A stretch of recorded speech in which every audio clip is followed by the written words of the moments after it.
إنك أنت العليم الحكيم. الحمد لله رب العالمين والصلاة والسلام على سيد الأنبياء والمرسلين. انشاءاللہ تبارک و تعالیٰ آج سے ہم زکوٰۃ کے مسائل دیکھیں گے. زکوٰۃ ارکان اسلام میں سے ایک رکن ہے، اور نبی کریم علیہ الصلاۃ والسلام نے زکوٰۃ کی ترغیب دلائی اور نہ دینے والوں کے لیے وعیدات بیان فرمائیں. اللہ تعالیٰ قرآن کریم میں ارشاد فرماتا ہے وَمِمَّا رَزَقْنَاهُمْ يُنْفِقُونَ، کہ وہ لوگ جو اللہ کے دیے ہوئے مال میں سے اس کی راہ میں خرچ کرتے ہیں. کیونکہ ہمارے پاس دیکھیں جو کچھ ہے وہ کس کا دیا ہوا ہے؟ اللہ تعالیٰ کا دیا ہوا ہے. جتنا مال ہمارے پاس ہے، جتنے اسباب ہمارے پاس ہیں، وہ محض رب تعالیٰ کا فضل ہے. تو اس کے دیے ہوئے میں سے ایک مخصوص رقم اسی کی راہ میں لوٹائیں اور پھر اس کے بدلے جنت میں اور اخروی انعامات پائیں. یہ اللہ تبارک و تعالیٰ کا انعام اور اکرام ہی تو ہے، محض اس کا فضل ہے کہ ہم اس کی راہ میں دنیاوی مال خرچ کر رہے ہیں اور اس کے بدلے ہمیں اخروی انعامات مل رہے ہیں. جنت کی ضمانت مل رہی ہے، عذاب سے نجات مل رہی ہے. ہمارے پھر دنیاوی مال میں بھی برکت ہوگی اس سے، زکوٰۃ دینے سے، کہ زکوٰۃ مال کا میل ہے، اس کو دینے سے مال پاک ہو جاتا. نبی کریم علیہ الصلوۃ والسلام نے ارشاد فرمایا کہ جس کو اللہ تعالیٰ نے مال دیا اور اس کی زکوٰۃ اس نے ادا نہیں کی تو قیامت والے دن اس کا مال گنجے سانپ کی صورت میں آئے گا، جس پر 2 چتیاں ہوں گی، اور وہ اس کو ڈسے گا، اس کو پکڑ دے گا، سانپ اس کو پکڑے گا اور کہے گا میں تیرا مال ہوں، میں تیرا خزانہ ہوں جس کو تو جمع کرتا تھا. پھر نبی کریم علیہ الصلوۃ والسلام نے سورہ آل عمران کی آیت تلاوت کر فرمائی وَلَا يَحْسَبَنَّ الَّذِينَ يَبْخَلُونَ بِهَا آتَاهُمُ اللَّهُ مِنْ فَضْلِهِ، کہ وہ اللہ کے دیے ہوئے وہ بخل کرتے ہیں اس کے ساتھ جو اللہ نے ان کو دیا. کہ مال اللہ نے دیا تھا اس کو خرچ کرنے میں بھی بخل کر رہے ہیں. تو جو مال جمع کر کے رکھے اور پھر اس کو زکوٰۃ نہ نکالے تو بروز محشر یہ مال سانپ کی صورت میں آئے گا اور پکڑے گا صاحب مال کو، پھر کہے گا میں تیرا مال ہوں، میں تیرا خزانہ ہوں. پھر اس وقت کوئی مددگار نہیں ہوگا. تو لوگوں کا ہمارے یہاں حال یہ ہے، یا تو وہ بالکل زکوٰۃ سے غافل ہیں، یا انہیں بالکل ہی علم نہیں ہے زکوٰۃ کا کہ کتنی دینی ہے، کیوں فرض ہے مجھ پر یا نہیں ہے، یا پھر وہ کنفیوژن کا شکار ہیں، صحیح سے معلومات نہیں ہوتی کہ مجھ پر زکوٰۃ لازم ہے نہیں ہے، کن مالوں پر زکوٰۃ فرض ہوتی ہے. یاد رکھیں ہر مسلمان پر، ایسا مسلمان جس کے بعد مال جمع ہو جائے، اس کے لیے 5 چیزوں کا سیکھنا یہ فرض ہے. سب سے پہلا کہ زکوٰۃ کس پر فرض ہوتی ہے، اس سوال کا جواب لینا یہ اس پر فرض ہے. پھر دوسرا کون سے اموال ہیں جن پر زکوٰۃ فرض ہوتی ہے، وہ کون کون سے مال ہیں، کس کس طریقے کے مال ہیں جس پر زکوٰۃ فرض ہوتی ہے. تیسرا زکوٰۃ فرض کب ہوتی ہے، اور چوتھا کتنی مقدار میں زکوٰۃ ادا کرنا فرض ہے. اور سب سے آخری جو مالدار کو سیکھنا فرض ہے وہ یہ ہے کہ کس کو ادا کرنی ہے، زکوٰۃ دینی کس کو ہے، پے کس کو کرنی ہے. تو یہ 5 تو وہ ہیں کہ جو ہر صاحب نصاب کو، صاحب مال کو سیکھنا فرض ہے. اب ہم اپنا حال دیکھیں کہ ہمیں ان سوالات کے جواب آتے ہیں کہ ہمیں بالکل کلیئرٹی ہے، یا تو کچھ آتے ہوں گے، کچھ جہد سے آتے ہیں، حالانکہ تو فرض علوم میں سے ہے اور ہم نے اس کی طرف توجہ نہیں فرمائی. تو انشاءاللہ تبارک و تعالیٰ یہ جو ہمارا بیان ہوتا ہے جو فجر کے بعد، اس میں ارادہ یہی ہے کہ زکوٰۃ کے مسائل بیان کیے ہیں. تو اس میں ہی آپ کو موقع ہے بالکل اس میں توجہ کے ساتھ اس کو سماعت فرمائیں، تاکہ کم از کم زکوٰۃ سے متعلق آپ کا کانسیپٹ کلیئر ہو جائے. اسی طرح ہماری یہاں غلط فہمی یہ ہے کہ ہمارے جو گھر کے معاملات ہیں وہ عموماً بڑے ادا کریں گے. قربانی کون کرے گا؟ ابو کر دیتے ہیں. فطرہ کون دے گا؟ ابو دے دیتے ہیں. زکوٰۃ کون دے گا؟ ابو دیکھ لیتے ہیں. حالانکہ زکوٰۃ ابو پہ خالی فرض نہیں ہوتی، زکوٰۃ شریعت نے صاحب مال پہ فرض کی. جس کا مال ہے اس پر زکوٰۃ فرض ہے. اب چاہے وہ بیٹا ہے، بیٹی ہے، بہو ہے، پوتا ہے، جو بھی ہے، بالغ ہے اگر اور مسلمان ہے، صاحب نصاب ہوتا ہے تو اس پر زکوٰۃ فرض ہے. تو مالدار پر زکوٰۃ فرض ہے. اب مالدار کسی بھی جہت میں ہو، اس پر بیوی ہے تو اس پہ الگ ہے، شوہر ہے تو اس پہ الگ ہے. تو ہر شخص کو اپنا حساب دیکھنا پڑے گا، اپنی فکر کرنی پڑے گی. یہ نہیں کہ دوسروں پہ مال ڈال دیا اور کہ فلاں جو ہے نا ابو دیکھ لیں گے، بیوی نے بولا بھائی شوہر میری تو زکوٰۃ ادا کرے گا. تو اس طرح نہیں ہے. نبی کریم علیہ الصلوۃ والسلام نے جو مقاصد شرع زکوٰۃ کو امپلیمنٹ کیا، اس سے کیا فائدے ہمیں حاصل ہوتے ہیں، مقاصد کیا ہیں زکوٰۃ کے. تو دیکھیں سب سے پہلے تو معاشرے میں مالی توازن پیدا ہوتا ہے، سرکولیشن آف منی ہوتی ہے. پیسہ غریب کے ہاتھ سے نکل کے، امیر کے ہاتھ سے نکل کے غریب کی طرف جاتا ہے. اگر صحیح طریقے سے زکوٰۃ ادا کر دی جائے تو غالب گمان یہ کہ پھر کوئی مسلمان غریب نہیں ہوگا، ہر ایک کا اچھا اسٹیٹس ہو سکتا ہے، لیکن ہمارے یہاں زکوٰۃ پوری ادا نہیں کی جاتی۔ یہی وجہ ہے کہ جو غریب ہے وہ بیچارے نہائی پریشان حال ہے، مصیبت زدہ ہے، کیونکہ مالدار اپنے مال کی زکوٰۃ ہی نہیں نکال رہا۔ دوسرا اہم مقصد جو زکوٰۃ کی فرضیت کا ہے وہ بخل کو دور کرنا، کہ تاکہ ان سے بخل دور ہو جائے، اور تیسرا دل سے مال کی محبت کو دور کر دینا، یہ ہے۔ اب ہمارے یہاں کیا ہے، بالخصوص خواتین میں اگر آپ دیکھیں، زیور ہوگا، زکوٰۃ فرض بھی ہو رہی ہوگی، لیکن اس کی زکوٰۃ نہیں نکالیں گی، یا تو شوہر نکالے گا زکوٰۃ اگر نکالے تو۔ یہ کیوں؟ ان کا کیا ہے ذہن ہے کہ بھائی اگر میں میرے پاس مال تھوڑی ہے، اگر اس میں سے اور شریعت کیا کہتی ہے، اگر کیش نہیں ہے تو آپ اپنے سونے کی زکوٰۃ سونے سے بھی نکالی جا سکتی ہے، ورنہ اس میں سے کچھ بیچ کے پھر زکوٰۃ نکالیں۔ اب خواتین کا ذہن یہ ہوتا ہے کہ اگر میں بیچوں گی تو میرا سیٹ خراب ہو جائے گا، تو میں اپنا سیٹ تو خراب نہیں کروں گا۔ سیٹ خراب کرنے کا نہیں ہے، لیکن آخرت خراب ہو تو بھلے ہو، معاذ اللہ، تو میں اپنا سیٹ خراب نہیں کروں گی، بھلے آخرت خراب ہو یا نہیں ہو۔ البتہ یہ ضرور ہے کہ اگر شوہر بیوی کی طرف سے زکوٰۃ نکال دے تو اس کی زکوٰۃ ادا ہو جاتی ہے، لیکن پھر مقصد شرع رہ گیا ہے نا۔ شریعت کا ایک مقصد کیا ہے کہ ان مسلمان کے دل سے، چاہے مرد ہو چاہے عورت، مال کی محبت دور ہو، وہ تو دور نہیں ہوئی، کیونکہ وہ تو اپنے پاس سے مال دور کرنے کو تیار نہیں ہو رہی خواتین۔ اور اگر کوئی شوہر کہہ دے کہ بھئی آپ اپنی زکوٰۃ خود نکالیں، تو ایک عجیب مصیبت مچ جاتی ہے کہ میرا سیٹ خراب کروا رہے ہیں یا میرا سونا بکوا رہے ہیں۔ حالانکہ شریعت نے یہ اصول رکھا ہے کہ آپ اگر اپنے مال کی زکوٰۃ نکالیں گے، جب مال کو دور کریں گے، یقیناً مال کی جو محبت دل میں اور جو بخل کا عذاب ہے اس سے نجات حاصل ہو، تو کوشش یہ کرنی چاہیے کہ اپنے مال میں سے زکوٰۃ نکالیں۔ البتہ اگر باپ اپنے بیٹے کی یا شوہر اپنی بیوی کی زکوٰۃ نکالے گا تو اس کی زکوٰۃ ادا ہو جائے گی، لیکن ہمارا مسئلہ یہ کہ ہمارا جو ایمان ہے وہ کاملیت کے درجے تک نہیں پہنچا ہوا ہے۔ اگر ایمان ہمارا کاملیت کے درجے پر پہنچا ہو تو پھر عمل کرنا آسان ہو جاتا ہے، کہ نبی کریم علیہ، صحیح مسلم کی روایت ہے، نبی کریم علیہ الصلوۃ والسلام نے ارشاد فرمایا کہ وہ زیور جس کی زکوٰۃ نہ نکالی جائے وہ بروز محشر آگ بنا دیا جائے گا، اور جس کے ہوگا پھر اس سے داغا جائے گا۔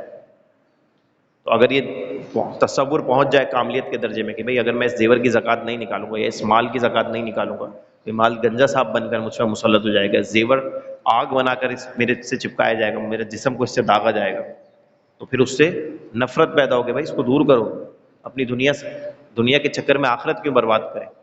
لیکن ہمارا ایمان جو ہے وہ کاملیت کے درجے پر نہیں ہے، اس وجہ سے ہمیں سامنا ہے۔ اب آتے ہیں مسائل زکوٰۃ کی طرف۔ تو سب سے پہلے زکوٰۃ کی تعریف، زکوٰۃ کی تعریف کیا ہے، ڈیفینیشن کیا ہے؟ مسلمان کا اپنے مال میں سے شریعت کا مخصوص کردہ حصہ اللہ کی رضا کے لیے شرعی فقیر کو دینا، دوسرے کی ملک کر دینا، ملکیت میں دے دینا، یہ زکوٰۃ کہلاتی ہے۔ مسلمان کا اپنے مال میں سے شریعت کا مخصوص حصہ جدا کر کے اپنے آپ سے اور دوسرے کی ملک میں دے دینا، اور اللہ کی رضا مطلوب، تو یہ زکوٰۃ کی تعریف ہے۔ اب جس کو زکوٰۃ دے رہے ہیں وہ ہاشمی نہ ہو، سید نہ ہو، اور پھر دوسری بات یہ کہ اس جو مال میں سے زکوٰۃ دے رہے ہیں اس زکوٰۃ دیے ہوئے مال میں سے اپنا نفع بالکل الگ کر لیں۔ یہ نہیں ہو کہ زکوٰۃ دیں اور اس سے حال میں یا مستقبل میں کسی قسم کا پروفٹ حاصل کرنے کا ذہن ہو۔ پروفٹ جو ہے، نفع جو ہے، وہ مختلف صورتوں میں، مثال کے طور پہ گھر کی ماسی کو زکوٰۃ دے رہے ہیں، اب جب اس سے ایکسٹرا کبھی کام کرانا پڑا تو اس کو جتا رہے ہیں، ہم تمہارا خیال تو رکھتے ہیں، رمضان میں زکوٰۃ وغیرہ بھی دیتے ہیں، تو بھئی زکوٰۃ اب اللہ کی رضا کے لیے دیتے ہیں یا اس سے ایکسٹرا کام کروانے کے لیے دیتے ہیں؟ اسی طرح اگر اپنے کاریگر کو زکوٰۃ وغیرہ دے رہے ہیں تو پھر اس کو بھی وقت جتائیں گے کہ بھئی ہم بھی تو تمہارا خیال کرتے ہیں، تم بھی ہمارا کچھ خیال کرو۔ آپ جو خیال کر رہے ہیں اس میں آپ کو کوئی کمال ہی نہیں ہے، یہ تو آپ پہ شریعت نے لاگو کرا ہے کہ آپ دیجئے بھائی مال کی زکوٰۃ، بلکہ سامنے والے لینا جو ہم سے پیسے لے رہا ہے ہمیں اس کو شکر گزار ہونا چاہیے کہ ہم تو اس کو دنیاوی مال دے رہے ہیں، اس کے بدلے یہ ہمیں اخروی انعامات کا حقدار قرار پا رہے ہیں کہ ہمارا مال قبول کر رہا ہے اور ہمیں آخرت کے عذاب سے بچائے گا۔ ہمارا کیا ہے، اگر ہم کسی کو زکوٰۃ دیں گے تو پھر اس کو آنکھیں بھی دکھائیں گے، اس سے جو ہے چاہیں گے وہ ہم سے مغروب رہے، ہمارے نیچے دب کے رہے اور ہماری بات مانے۔ تو یہ کیا ہے، ہم زکوٰۃ کے مال سے نفع حاصل کرنا چاہ رہے ہیں، اگرچہ یہ نفع حصی نہیں ہے، بظاہر نہیں ہے، لیکن بہرحال نفع کی صورت تو ہے۔ تو اپنا مال جو اپنے مال میں جو زکوٰۃ کا مال ہے اس سے اپنا نفع بالکل جو ہے وہ جدا کر لیجیے، اور کسی قسم کا نفع حاصل کرنے کا نہ حال میں نہ مستقبل میں کوئی ارادہ ہو۔ اب زکوٰۃ کا حکم کیا ہے کہ زکوٰۃ فرض ہے، اور زکوٰۃ کی فرضیت کا انکار کرنے والا یہ کافر ہے، دائرہ اسلام سے خارج۔ اور ایسا شخص جو زکوٰۃ کو فرض تو مانتا ہے کہ ہاں میں زکوٰۃ کو فرض مانتا ہوں، لیکن دیتا نہیں ہے مال کی محبت کی وجہ سے کہ یار ابھی میرے پاس کیش نہیں ہے۔ یہ تو ہمیں بہت زیادہ دیکھنے کو ملتا ہے نا، کہ سوال پوچھتے ہیں اور پورا بتانے کے بعد زیور اتنا موجود ہے، بانڈز اتنے موجود ہیں، لیکن حضرت ابھی کیش نہیں ہے، کیش کی ذرا شارٹیج ہے، تو ہم اس کو ڈیلے کر سکتے ہیں۔ تو بلا وجہ تاخیر کرنا، ایسا شخص گناہ گار فاسق ہے۔ زکوٰۃ فرض ہو جائے تو جلد از جلد نکال دینی چاہیے، بلا وجہ اس کو ڈیلے نہیں کرنا چاہیے زکوٰۃ، کہ بلا وجہ پیسے رکھ کے بیٹھے۔ اگر آپ کے پاس کیش نہیں ہے، بانڈز ہیں، تو اس کو کھلوائیے، زیور موجود ہے تو یا اس کو بیچیے، لیکن زکوٰۃ کو اپنے وقت پر ادا کریں۔ بلا وجہ زکوٰۃ کا مال روک کے رکھنا، یہ مال کی محبت ہی تو ہے۔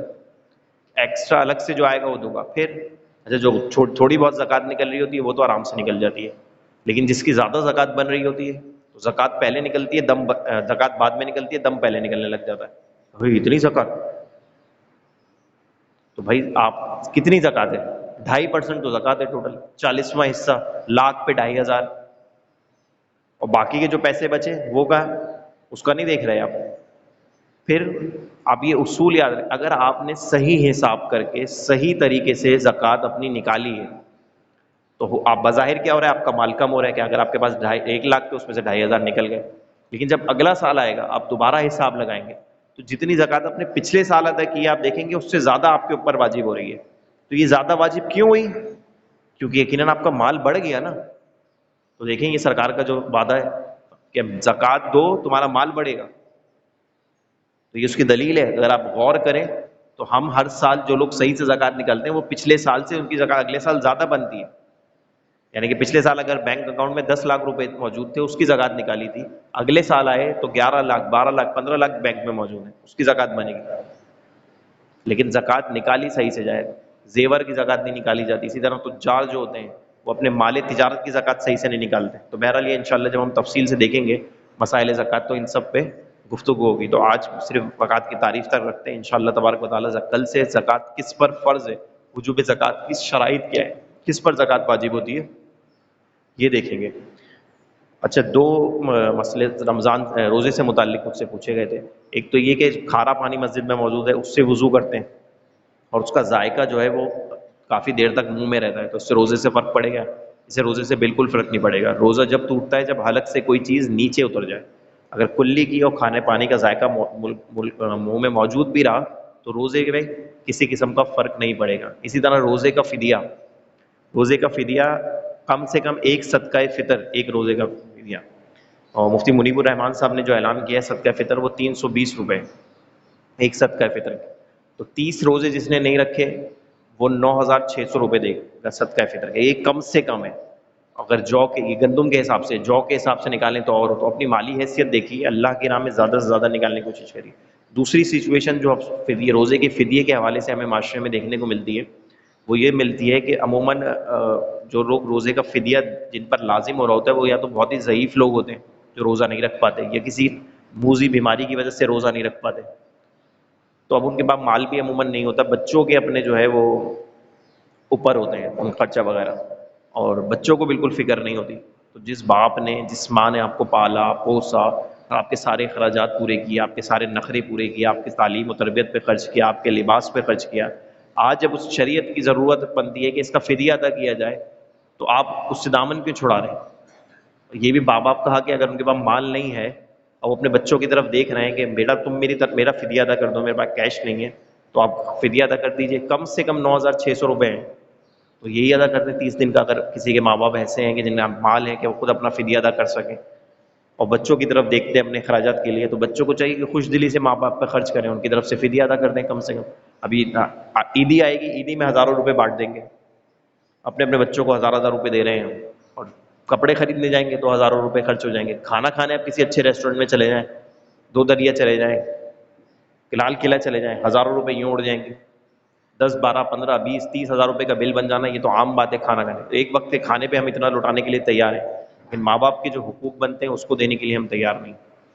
تو اس کی طرف توجہ کیجیے، ماں باپ کی خدمت کیجیے، مالی طور پر بھی جسمانی طور پر بھی، اور ان کی جو ذمہ داریاں بنتی ہیں شرعی طور پہ اگر وہ اس کو ادا نہیں کر پا رہے، کہ روزہ فرض ہے نہیں رکھ پا رہے، مجبوری ہے، تو مال سے فدیہ دینا ہے. اب مال بھی ان کے پاس نہیں ہے تو آپ اپنی طرف سے بڑھیں اور اپنے والد کا یا والدہ کا فدیہ ادا کریں.